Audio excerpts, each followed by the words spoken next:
Hello and welcome to Italy. Welcome to the Audi Q4 E-Tron and welcome back to another out of spec review video.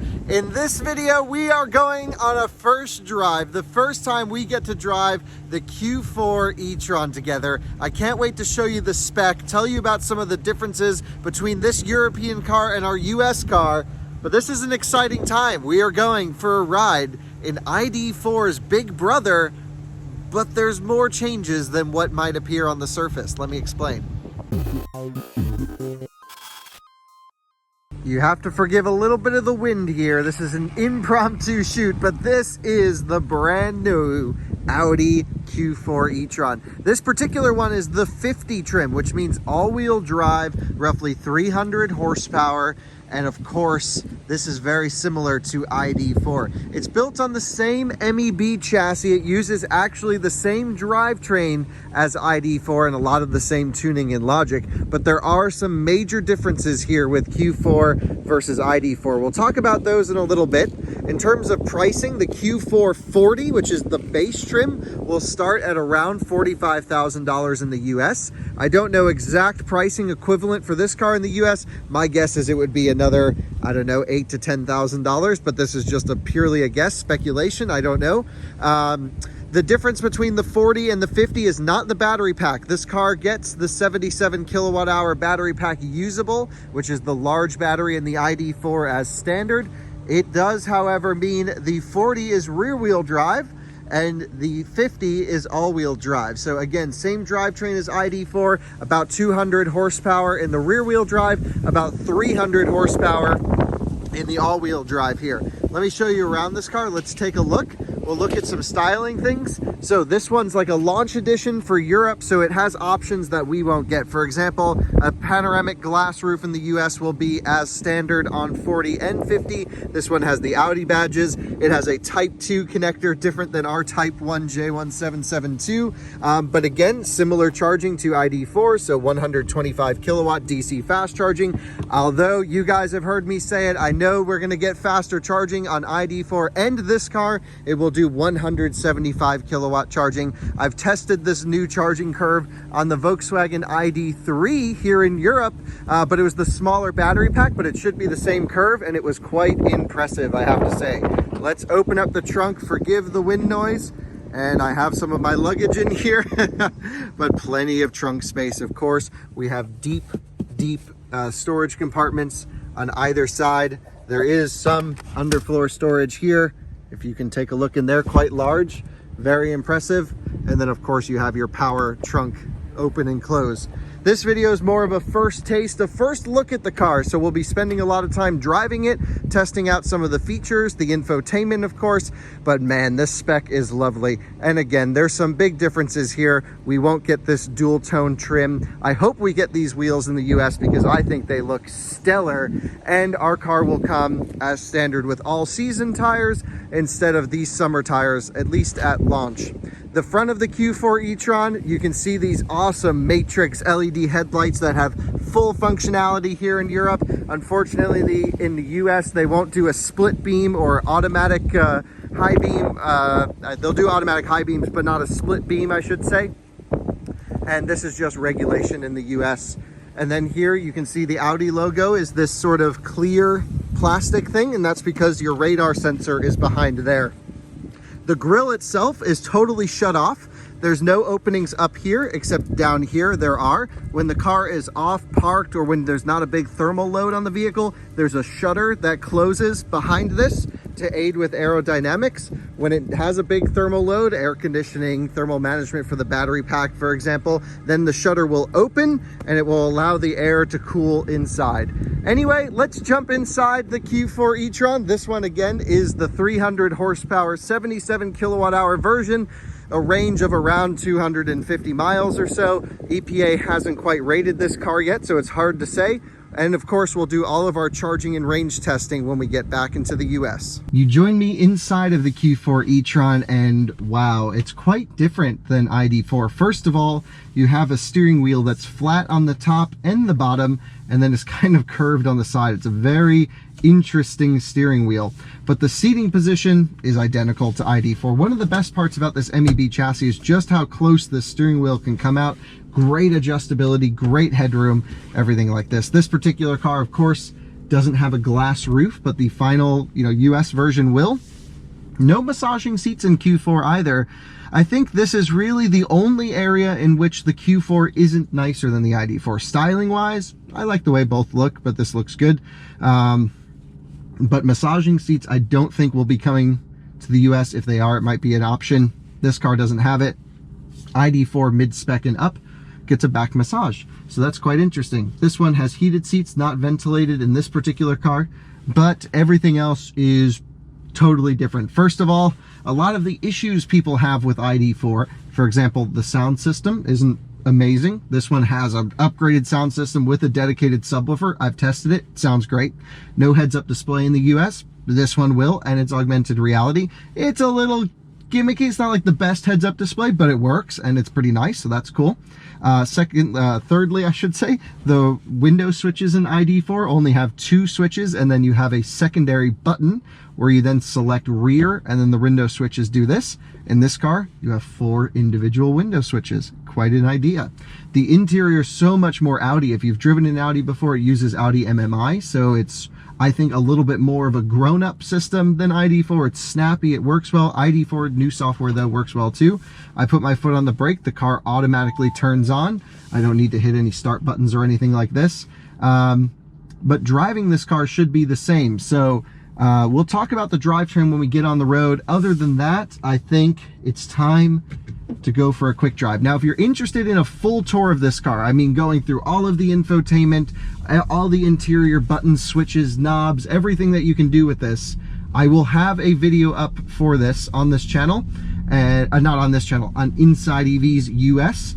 So make sure you head over there because I'm going to go on a full in-depth tour of Q4 E-Tron. Normally I have Timon with me to help me film. It's just me today, so it's actually just going to be me behind a camera pointing at things, but I hope and I think you will at least get the same information. It just may not look as beautiful as it should.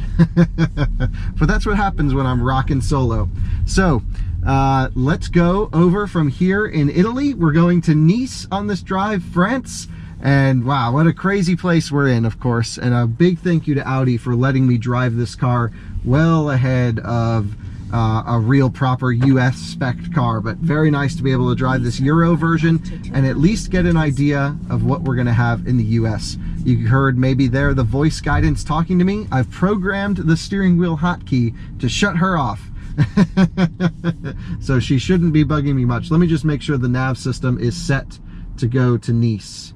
The answer is yes, going to the Nice airport. We have it programmed in the nav perfectly. Let's do it. You join me out on the road. So exciting. We just crossed into France in a traffic jam. This is actually a perfect opportunity to do some really good low speed calibration testing on this car. So first of all, it's my first time driving an all-wheel drive version of this chassis.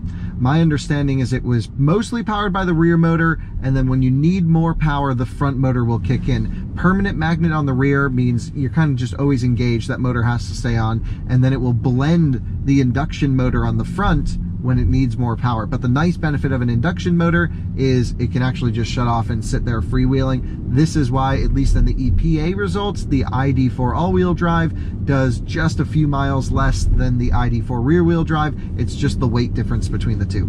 Okay, so first off, let's talk regen strategies, shall we? So I'm gonna put the car into drive and let's see what it does. So accelerating up, lifting off, and we have basically 3 or 4 different settings, 4 settings. So if I pull the plus paddle, it's full coasting, nothing's happening at all, and I have really good displays to show me all of this. If I pull the paddle to the left one time, let's see, yeah, one time, now I will get a little bit of regen, and it's a little bit. If I pull a second time, more, and then a third time, even more. And just from playing around with it, the full regen setting here in drive, which by the way, goes back to the center position every time you touch the accelerator pedal after pulling the left paddle. This is more for like engine braking down a hill. It reverts to standard, you know, back to coasting. So this is interesting. And the strongest setting here for drive is identical to B mode. We'll talk about that in a second.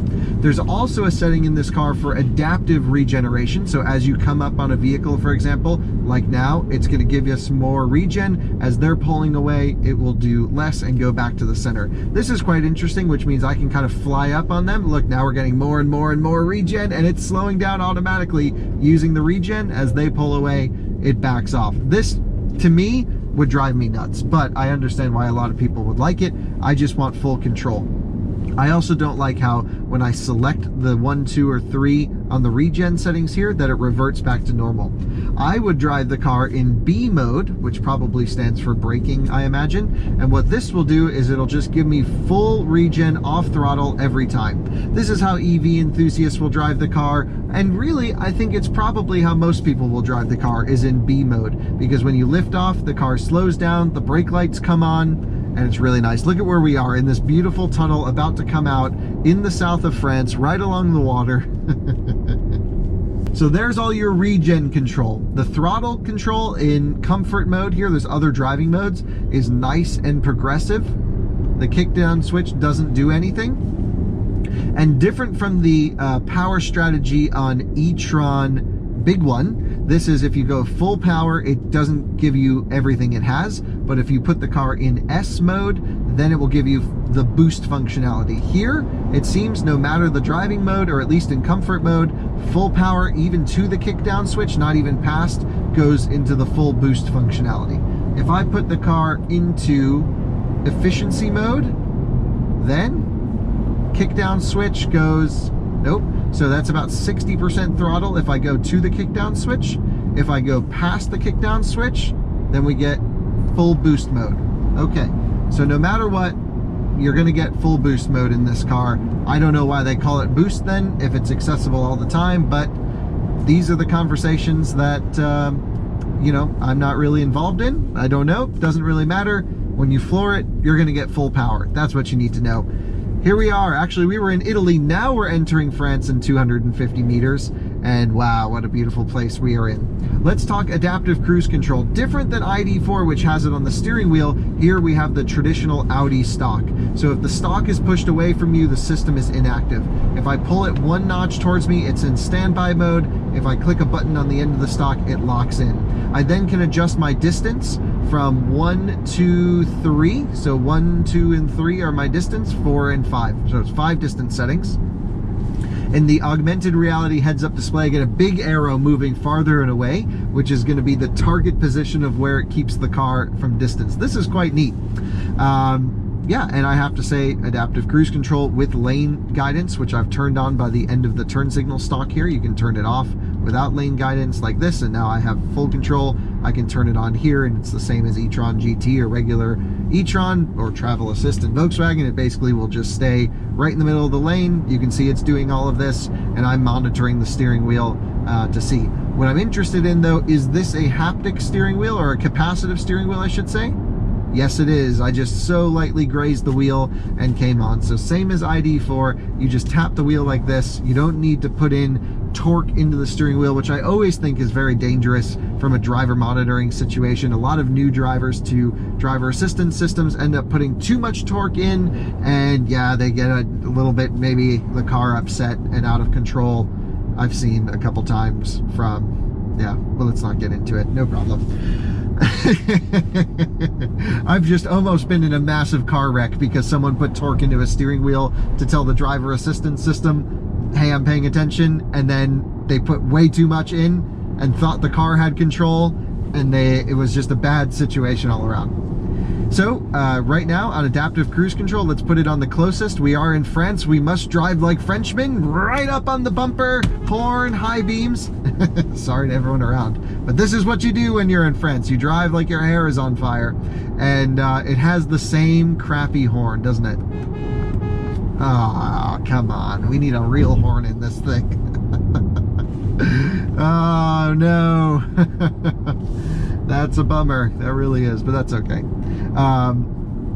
So driving this, of course, on adaptive cruise control in comfort mode right now. The car's lane centering, even with the stuff everywhere. I'm, of course, touching the steering wheel, monitoring the driving situation. This is one great way to get around, no question. Also in the instrument cluster, which I think is a real big benefit, it tells you indicated state of charge as well as driving range. No other Audi model does this, I believe. In E-Tron, for example, GT and full size, you have to go like 6 menus deep into the infotainment to get state of charge percentage. Here though, I know I'm at 79% state of charge and I can see my remaining kilometers of 248, but I've been ripping it, so I'm sure that's not super accurate. Don't use that for your range estimations. Great car on the highway, really is. So comfortable in comfort mode, so quiet, so isolated for being in this $45,000 price segment. Again, for a base car, wow, does this just outperform that price. This feels way nicer than the price would lead you to believe, at least in comfort cruising. And this is how you're going to use your Q4 e-tron for the most part, which is just using the driver assistance systems, I believe, and sitting on the highway. Perfect for this. I see some amazing roads to my right. I see an exit here. Let's take it. Let's test the brake pedal calibration in B mode. And so let's do this. So here we are coming into this corner at about 80 kilometers per hour. B mode, touching the brakes. Okay. Steering feels good. Light. Not sure what's going on here. Let's see. We have something here. Oh, hold on one second. Hello. Sorry, only English. Okay. No, it's good. Oh, thank you so much. You have a great day. Thank you. Okay, I think we're all locked and loaded now. Great. Wow, French police. They were confused. What the hell are you doing here with all the cameras? They just let me go. Nice. You just start with only English and then they're like, oh. So brake pedal calibration in B mode, coming into this corner, leaning on the brakes, getting more regen actually. Now blending friction. Same as ID4. I can't really tell a difference, to be honest. Feels soft and squishy. Coming in under braking. Let's see. Yeah, it's easy to modulate, but you really need to like push the pedal down. It honestly doesn't give you the feeling of too much brake pedal confidence, if you will, I think. I think we should go left here. Yep, interesting. And then, of course, I want to try a hard brake application. So let's come in here and stand on the brakes. Yeah, this is where you have great brake pedal calibration in this model, in this car. Same as ID4. So interesting how similar. Obviously, it's the same car. Basically, when you build up enough pressure with the emergency assist, when you slam on the brake pedal, the car goes, oh, I really need to give you everything I've got. And this is when the brake gets really firm. You feel the ABS calibration, the seatbelt yanks back on you. So for emergency stopping, the performance is wonderful, really is. So I think this is where it's most important. If you're in an emergency situation, slam the brakes, you'll have the best feeling of confidence. Now we're on a good twisty road. I think we've selected the right place. Let's put the car into dynamic mode. There are damper adjustments on this car too, by the way. I can just do comfort individual. Let's choose our own settings. Let me get around this bicycle. And now we're gonna go dynamic on the drive system, dynamic on the suspension, and sure, dynamic on the steering too. So now when I select drive select and go individual, these are our settings. So we know we have everything turned up. All right, let's drive it hard. Summer tires. Understeering.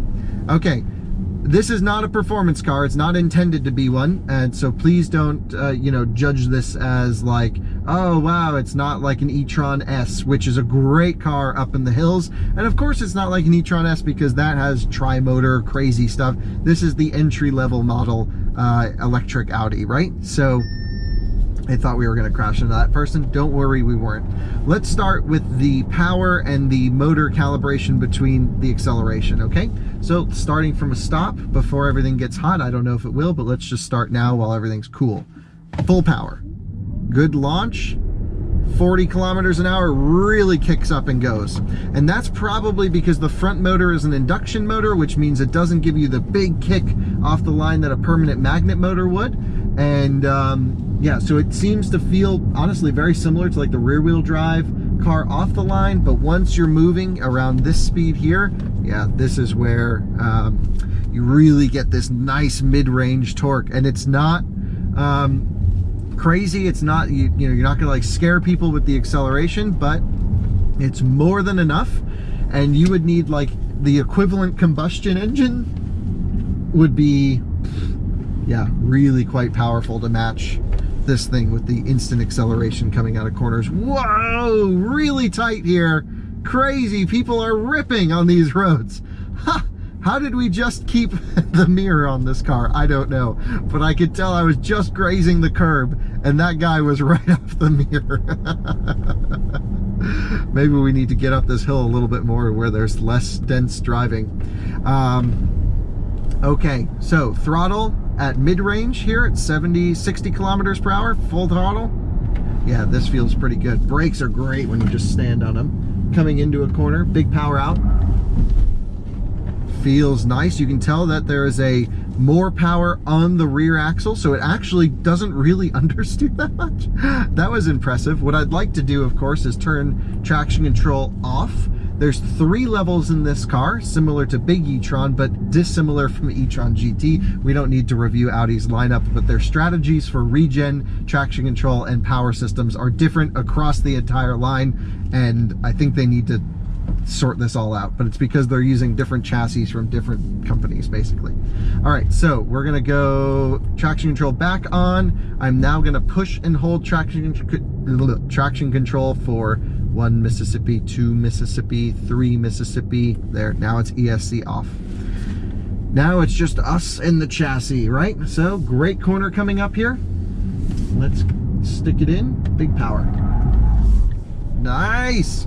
So this is also a big differentiator to ID4 all-wheel drive. ID4 all-wheel drive only has ESC Sport, but this lets you go full off on the traction control, and that's good for enthusiast driving. Now, I had dinner with some of the chassis engineers on this car last night, and I was asking about this calibration, and they said when you hit off, it truly means full off from a yaw standpoint. So that means if you are leaned up in a corner, you got the back end coming around on you know, the engineering speak low mu surface, so not a grippy surface. I have to go from engineering speak back to YouTube speak. If you're on a slippery road or icy road and you're real sideways, then the car will not stop you from sliding or spinning. It'll let you do this all day long. However, there is some logic in here so that you can't spin the tires too fast in a straight line. The reason for this is if you go from a slippery surface to a grippy surface with wheel spin, it could be damaging to your axles, your motor mounts. This is how like i3 years ago were snapping motor mounts. It was because of this problem. So what they do is they let you get 20, 30, 40 kilometers per hour of wheel spin faster than vehicle speed, which is a lot, but then they cap you a little bit there. So there is still a bit of traction control, but they're like, look, on a slippery surface, you can slide this thing around all day long. And because the bulk of the power comes from the rear axle instead of the front axle, you're pretty much good to go for performance driving. I think we should go to the right. It says Route de la Condamine. I don't know what that means. That was a noisy thing we just hit, and now we're on quite an aggressive bumpy dirt road. Okay, it says alternate one-way situation coming up here perhaps. We are just exploring the French hills. Isn't this crazy? Getting ourselves lost a little bit here. I don't know what this means, but we're going for it. Big bumps. Wow, even in dynamic mode with the dampers on full, this car is well sorted, well situated. That's impressive, I have to say. Yeah, this all-wheel drive power is great coming out of a corner. You just snap the throttle down and it just rocks it, especially at speed. From a launch, it's a little lackluster, but 40 kilometers, 50 kilometers an hour, power down, yeah, it boogies. So, we are motoring in this thing. Wow, really, really fun. You have to imagine this is not such a rough car, which is actually a good thing for this type of surface because the suspension's working to keep the wheels on the ground. We're not hopping over everything. So I have to say, I'm impressed. And we're behind a Dacia Duster. I wish it was a Dacia Sandero, then we could say good news. So from a performance standpoint, I think the car's properly powered. I think the brake pedal, I would prefer a stiffer, more sporty brake pedal, but I do think it's great for emergency stopping. People will have a lot of confidence in this. The suspension is good. The throttle is awesome. I really like the motor control and calibration between this induction motor up front and the permanent magnet motor in the back. Personally, I think that's the best combination of two motors, and I love that they let you go full off on the traction control and really open this thing up. I think that is such an important thing to have in a vehicle for someone who's an enthusiast, and I love that they just say, yep, go full off. We are probably going a bit too fast through this little village. Look at that, it just spun the tires on the uphill. That was great. Let's turn around. I think there's more great driving roads. We'll do a couple minutes more of like high-speed performance driving if I can find a road, and then I'd like to get this in a city and feel the low-speed stuff where most people are going to spend time. Obviously, most people aren't going to spend time in their Q4 E-Trons driving through the canyons, but it's nice to know you can. Turning radius, fantastic. I'm sure it's the same as ID4 all-wheel drive, which is not quite as good as ID4 rear-wheel drive, but wow, that's better than anything I've driven recently, so happy with this for sure. And coming down under braking, front brakes are discs, rear brakes are drums. Should we talk about the strategy here? Sure. So the front brakes being disc on the all-wheel drive, they're larger. I want to say they're 15.2 inch rotors. I don't remember. It's been a long time since I read the technical briefings on these cars. And the rear discs are drums, and there's a couple advantages to having drum brakes. The first is they work better for periods of unuse because this car has a lot of regen situation. For example, here's full regen and it's slowing us down this hill. If I touch the brake, it actually does blend a little bit more under braking, by the way, but not much. If you're just driving around normally, you pretty much never use the brakes and the discs can get rusty. Now, of course, there's cleaning solutions in the normal cars. For example, big E-Tron will actually grab the disc brakes under a braking situation once every 24 hours. So if you're driving big E-Tron and you ever see your regen stop for some reason, it's probably just doing its cleaning cycle of the brakes. So that's one way around this problem, right? The second situation is there's no brake dust with this drum brake, and there's less servicing requirements, and it's more robust from this sense. However, this car does active torque vectoring through braking, or I should say it's more like an ELSD. So if the outside or the inside wheel starts to spin, it grabs this brake and sends the power to the outside. As far as I'm aware, this is the only vehicle that is an electronic locking diff or electronic limited slip diff, if you will, that uses drum brakes to control this. And the chassis guys were saying that this was a real technical challenge to get right, because it's pretty hard to actually modulate this drum brake through so quickly, and compared to a disc system. So this is something they were saying. Auto hold here, holding us at a stop. I have a nice logo here. Also, I'm noticing, and it could just be this car, it still does the same, but a little bit less of this brake rubbing noise that I get in ID4 and ID3, and I think that's just because it has the larger discs up front. They're a little bit grippier, so you don't get this slipping sensation so much. Overall, it just feels really premium. It feels like it's worth the price, and it feels, most importantly, different than the Volkswagen, mostly because of the features and options that I'll go through in the Inside EVs video. But the biggest ones for me are better sound system. This Audi MMI is amazing, really great system. I like the Volkswagen one, but this one's great. Stick it in. Yeah, you can actually like have some fun with this thing. Here we go, good road, full power. Traction control's fully off. Of course, rollover protection's still in the system, so if you have a big quick correction, you'll hear it graze the brakes, sticking it through some of these corners. Oh, these summer tires.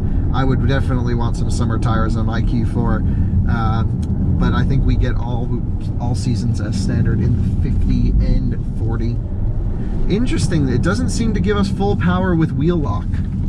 It seems to like, wait, so here's full power, wheel is straight, then it gives us more. Huh.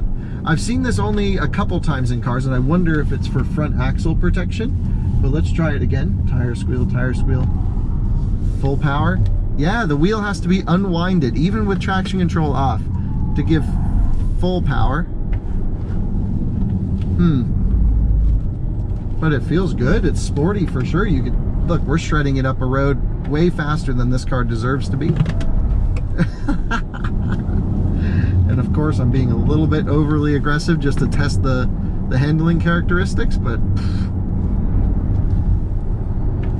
man, it's really good when you just stay into it and it really, you know, ramps up the power. It seems to not just give it to you all at once. Very balanced, not much understeer, not much oversteer. I like it. It's fun, it's easy, it's predictable. You can put anyone in this thing and just absolutely shred. All right, well, I think that's enough. People really don't care about this stuff. I do, but then again, I'm getting to do it. So what everyone wants to know is, how's this going to drive in the city? Back down the hill we go. Look at this, still giving us full performance. No hint of thermal throttling, which is impressive. It will thermal throttle, of course. I got an ID3 to thermal throttle in the Nürburgring the other day, so there is a limit to anything. Standing on the brakes for this corner. Yeah, that feels good. Q4 E-Tron, baby.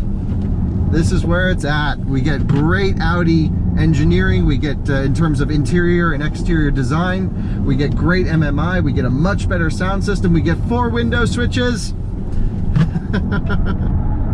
Whoa. Love the tire selection for this car. Whatever tires are on this one, this is what we need to aftermarket add to my US car. Actually, the Audi America team said that we will eventually get these tires, just not at launch, so we'll get one eventually. Great selection here, have to say. This thing's really fun, really fun. All right. I'm having too much fun. Let's run into the city and talk about more practical and useful information, shall we? And now you join us about to cross into Monaco. Wow, beautiful views off into the distance. I love Monaco, mostly for the cars, to be honest. I think for me, yeah, just this is gonna be a disaster getting out of here, isn't it? But there's just heavy hitting stuff left and right. Every time I'm in Monaco, it's just like eyes all around. But here we are in, of course, the Q4 E-Tron in Monaco. It looks right at home here, by the way. Blends right in with everyone and everything. It looks really good. Here's border control. Oh yeah, what a tough border this was. Wow. Yeah, that was rough. And now we're in Monaco officially. This is the second border crossing of this video. Actually the third, because we went Italy, France. Wait, yeah, Italy, France. Oh, then we stayed in France, now Monaco. Third border crossing. No, second border crossing, third country. It's been a long day. Let's head down towards the water and talk about this car in a city environment. I have the car now in comfort mode, which I really think is the perfect mode to drive this car in, because the steering's really light, the throttle is really nicely modulated. I actually prefer the throttle modulation in this to the rear wheel drive. I'm excited to drive the Q440 rear wheel drive and see if maybe the newer software has smoothed out this throttle. By the way, now that we're down to about 35% state of charge, we have, do we go down in this tunnel? I guess so, why not? Now that we're down to about 35% state of charge, the accelerator pedal boost function is now gone. So full throttle, especially at speed, is noticeably less powerful. So depending on state of charge really affects total power output here, more so than other cars. That's interesting. I assume it'll just hold 100% power output, and then as it really gets low, then it will back down. I don't know it's the strategy for 0%. For example, big E-Tron shuts off, and then you can turn it back on, and then you get a few more meters of driving. We'll have to play around with this when we get it in the US and we do our 0 to 100% tests and range tests and all this stuff. But driving in the city, yeah, this is nice. It's so quiet. You know, we're in a tunnel right now with loud cars, with motorcycles.